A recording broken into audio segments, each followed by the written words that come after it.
Hello everyone, your psychology teacher this side. Today we are going to talk about the intelligence and the different theories of intelligence. First, we need to understand the definition or the real meaning what intelligence is going to talk about. Now, if we talk about in a very layman's term or a definition that is given by the Oxford Dictionary, which say that is the power of perceiving, learning and understanding and knowing.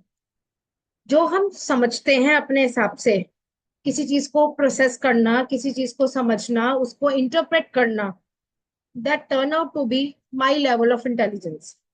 Now, there are three definitions that are to be given by intelligence.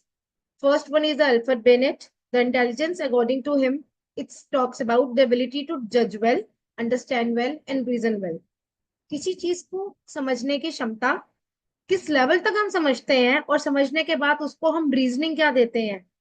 This is what the intelligence talks about as per Alfred Bennett. The next definition is by Wechsler, which says that it is not a single entity. It talks about a global and aggregate capacity of an individual to think rationally, act purposefully, and to deal effectively with his or her environment. It talks about सोचने और समझने की क्षमता, rationally systematic तरीके से उस चीज को एक्ट अपॉन करना, and how comfortably I could able to deal with it according to the changes that are being taking place in the environment. This is what talks about Wechsler's definition. The last one is given by the Gardner, which also says that intelligent individual not only adapts to the environment but also acts, modifies or shapes it. वो इंसान समझदार कहलाता है जो इंसान surrounding environment को अपने accordingly चीजों के साथ अडेप्ट कर लेता है, अपने बिहेवियर में एक चेंज लाता है और उस चेंज की वजह से हम चीजों को समझ पाते हैं बड़े सिस्टमैटिक तरीके से. This is what the definition of intelligence that is to be given by Gardner and Sternberg. Now moving on further, we are going to talk about the different theories and approaches of intelligence. Majorly today we are going to talk about the difference between two major approaches of intelligence. The first one is the psychometric approach, and another one is the information processing approach. Now, psychometric approach को हम दूसरा नाम भी बोलते हैं जिसको हम कहते हैं structural approach. Now, structural approach means that this types of theories are basically based upon the structure that are the building blocks of the intelligence. The names are being listed over here along with the name of the theory, the person who has given the particular theory. Like one factor theory has to be given by Alfred Bennett, two factor theory is to be given by Charles Spearman, theory of primary mental abilities has been given by Louis Thurston, hierarchical model of intelligence, Arthur Jensen, and the structure of intellect model given by J.P. Guilford. Moving on to the information processing approach, which says that the theory of multiple intelligence by Howard Gardner, hierarchy theory of intelligence that is to be given by Sternberg, and the last one is the past model of intelligence that is going to be given by J.P. Das. Okay. Now we are going to talk about what exactly the psychometric approach and the information processing approach means. It says that intelligence works as an aggregate of abilities.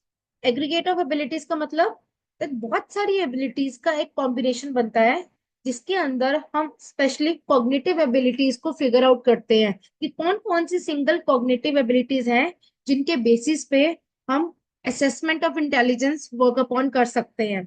The first one says that unifactor or a one factor. That means one single factor is being responsible and there will be various other factors that are very much similar to the one single factor that can be used to solve a particular problem. Now, according to Alfred Bennett, it says that intelligence consists of one similar set of abilities which can be used for solving any or the every problem in an individual's environment. एक single factor होगा जिसके basis पे मैं किसी भी problem या किसी भी सिचुएशन के साथ डील कर सकता हूँ. Next one is the two factor theory. Two factor theory is to be given by Charles Spearman which says दो फैक्टर है, एक है जी फैक्टर, दूसरा है S factor. G factor is called as the general factor and the S factor is to be called as a specific factor. Now G factor means general factor or it is to be called as a primary factor that is common and applicable to all. That means वो mental operations और वो mental abilities जो हर एक individual के पास है जो हर एक इंसान किसी प्रॉब्लम में स्टक होगा, किसी सोल्यूशन को फिगर आउट करने के लिए वो वही same type of mental abilities को यूज करेंगे so that they could able to come across with the desirable solutions. That is to be called as a general factor. Another is a specific factor. Specific factor means a special kind of abilities that allow an individual to excel very well into a particular field. कोई इंसान किसी चीज के अंदर बहुत अच्छा है, किसी भी फील्ड में, किसी भी डोमेन में, किसी भी एरिया के अंदर, उस एरिया के अंदर इसलिए एक्सेल कर पा रहा है क्योंकि उसके पास कुछ ऐसी स्पेसिफिक क्वालिटीज ऑफ एबिलिटीज हैं जो उसको हेल्प कर रही हैं to work across that particular domain. For example it say singing, dancing और कुकिंग. सो जो सिंगर है वो सिंगर के पास एक extra level of cognitive ability है that he or she could able to work with different notes, different sounds, different tunes. That is the another specific factor that works with the level of intellect. Now the next one is the theory of primary mental abilities that is to be given by Louis Thurston.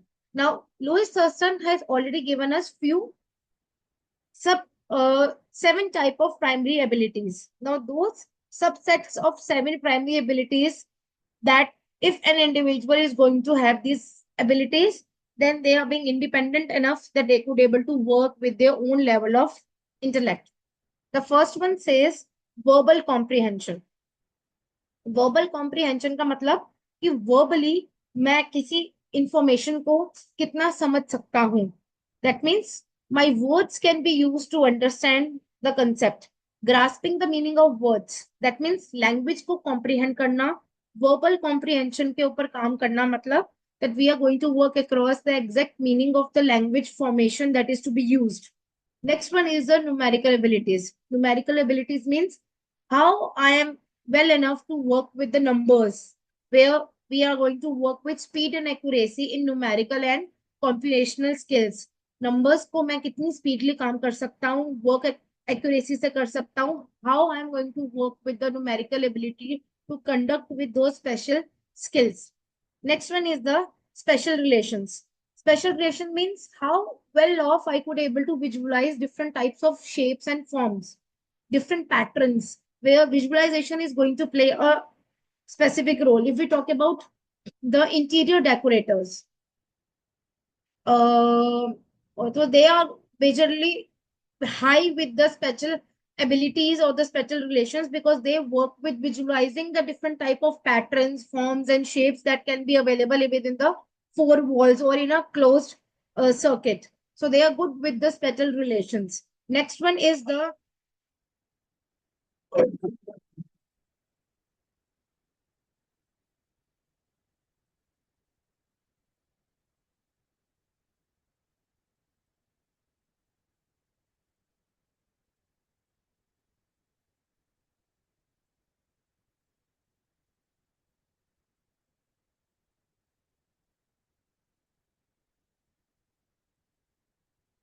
okay. Next one is the perceptual speed. Now, perceptual speed means how accurately I am well off that I could able to work across with the perceiving the information. So the speed over here matters a lot whenever I'm going to perceive the information from the environment. Next is the word fluency. Word fluency talks about how word frequently could able to work across with my flexibility, which says how word comprehension is going to work across, how with comprehension, with utility of this particular words, with flexibility is also going to play a role. Next is the memory. Memory talks about how accurately I could able to restore, recall, retrieve the information that I have sustained in my memory system. Next one is inductive reasoning.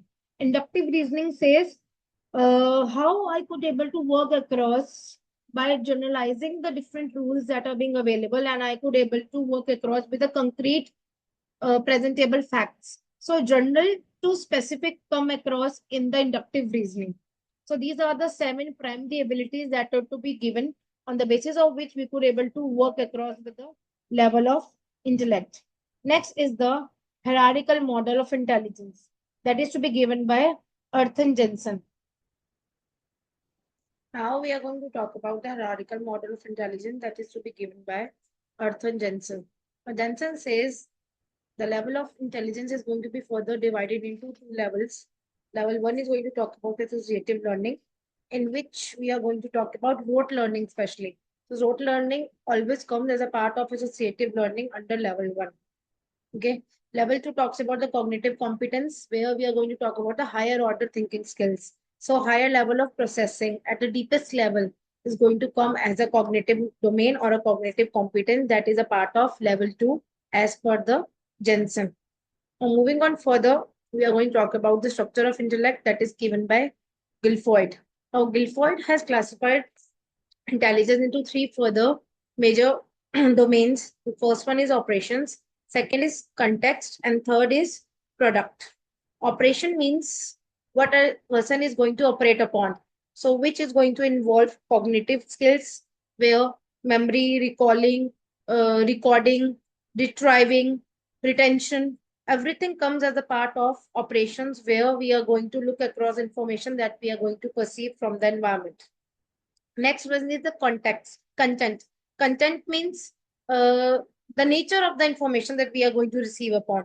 So the nature of the material or the information on which the intellectual operations are being performed. So content means whatever the information that we are going to receive, where the operations are going to work, that information, what type of information is it, what is the nature of that information. It can be through visuals, it can be through auditory, it can involve uh, symbolic information, it can be letters, numbers, only words, sentences, anything that turn out to be the context of the information on which the operations need to work upon, that turns out to be the contents. Next is the product. Product talks about the form in which the information is being processed by the respondent. That means product means the final outcome on which the information that we are being working on, how it is to be looked upon as an output. So it is to be further classified into units, classes, relations, systems, transformations, and implications. So products will be the combination of the different classification of information that we are going to receive. It is to be further classified into these subtypes. It can be units, classes, relations, systems, transformations, and implications.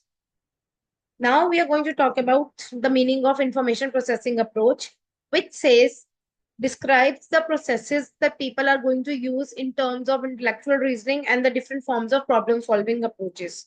So how we are going to come across with the problem solving skills, how we're going to work across with the active decision making policies, how the person is going to act upon with the information that is to be received in terms of different cognitive abilities and the different cognitive skills that turn out to be my information processing approach. So here the first theory that we need to study is to be given by Gardner, which talks about the theory of the multiple intelligence.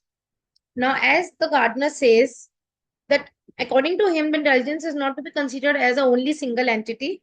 Rather, it is to be looked upon a combination of aggregate of abilities, that all different types of abilities that are to be discussed over here are being indi- independent on each other, as well as they more or less works with the desirable solutions, which says that different eight types of intelligence that we need to look across will be having their different specific areas of the skill that are going to work across to work with the different levels of processing.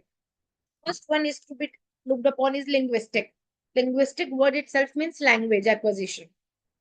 So which involves skills that involves the production and the use of language. How frequently and fluently we are going to use the use of language to communicate with others.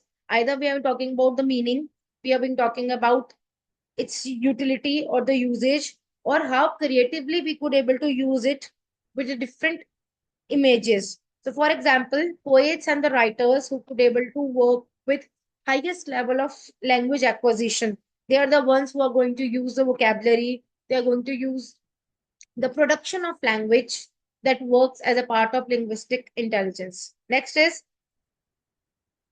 logical and mathematical intelligence, which says we are going to work across with the mathematicians who are very good with the numerical problems. They could able to deal with numbers, the ones who could able to work with things that have not been evolved or developed yet. So they will be working across with manipulation of those numbers or mathematical problems or the uh, uh, statements on which they need to work across. So they will be working with a logical and a critical reasoning behind something that is going to happen. So there will be the scientists and the various Nobel Prize winners who are going to work across with the mathematical and logical reasoning aptitude. Next one is the spatial intelligence. Now, the spatial intelligence talks about when the people are very good with forming visual images or the patterns. Will be working with especially the architects or the painters who could able to work with abstract paintings, the interior decorators, how the things can be worked upon with space management skills are to be required, how could they able to work across with special abilities they could able to visualize and look across the things that had not been present in the environment. So they will be working across with abilities that are going to form in a transitistic way. Next one is the musical intelligence. The musical intelligence talks about the people who are very good with sensitive with musical notes, sounds, the rhythms or the patterns they could able to work across. So the voice modulation, how they need to produce and create a different type of musical notes or the patterns. So they could able to sense, they could able to work across with different types of rhythms or the patterns of sounds that are being available. The example says musicians or the sound engineers and singers, instrumentalists that are very good with that specific ability to work with the different patterns of musical sounds and rhythms. Next one is the bodily kinesthetic intelligence, which says bodily kinesthetic means that they are going to work with their own body parts. So their body parts or the portions of the body are too much flexible enough that they could able to create a number of different postures. They could able to come across with different types of techniques and the strategies that could help them out to work. Now, example says the athletes, the dancers, the gymnastics, the ones who are going to dig, they are very flexible and creative in displaying the different body postures. Maybe a dramatic person who is going to do any dramatic play or a drama where they will be using the different body portions to communicate to others, to reach out to the audience. So they are the ones who are going to work with their body. They turn out to be the body kinesthetic intelligence. Next is the intrapersonal. Intrapersonal talks about the ones, intra means within oneself. So intrapersonal is going to talk about the ones who are going to work across with their own feelings, emotions, apprehensions. They could able to work across with the motives and the desires, how they could able to work across. So they are the ones who are going to work across with different types of strengths and weaknesses that the person is going to deal with. They could able to understand the different aspects that how they need to relate to others. So they will be ones who could able to identify the domains of identity. They could able to come across what the others means to them, how they could work with the meaning of life. They are the ones who are going to work with philosophies or the existence of the human life. They are to be called as also they can be considered to be ones who working with the outlook of enhancing the words. So they can be examples of philosophers or spiritual leaders, the ones they are going to work across with the different domains or the meanings of life. Next one is the interpersonal intelligence. Interpersonal means when we could able to communicate to others. So they are ones who are very sensitive to understand and look across others' perspective. So they could able to understand others' motives, feelings, and their different types of behavior patterns. They could able to conceptualize. They could able to work across. They could able to work with appraisal of that. So they are the ones who could able to look across with the bounding of relationships with others. An example say the counselors, psychologists, politicians, social workers, and the various religious leaders who could able to show a very empathetic attitude with others, and they could able to work across with others' motives, feelings, and the role that they are going to outburst. The last one, the eighth type of intelligence that is to be discussed over here by the Gardner is a naturalistic intelligence, which says that they are the ones who could able to work with environment. So naturalistic is going to talk about when they could able to deal with the features or the things that are being happening in the nature. So they could able to work across with the awareness of the relationship with the environment along with the human being, how the human is going to make a balance or equidistance between the environment and a human species. So they could able to recognize the concept of flora and fauna. They could able to make the different types of distinguishes that would able to take place in the natural world. So example says the hunters, farmers, tourists, botanists, geologists, and the bird watchers. These are people who are actually working with the nature. They are the ones who could going to have a very direct connection with the nature beings. So they are the ones who could able to sense things. Maybe something is going to happen in a near future. So they could able to sense and visualize, and they could able to work across by bringing about different strategies and way out, so that they could able to help to make a balance or equidistance between the human species and the nature world. Next is we are going to talk about the other types of theories further. Thank you.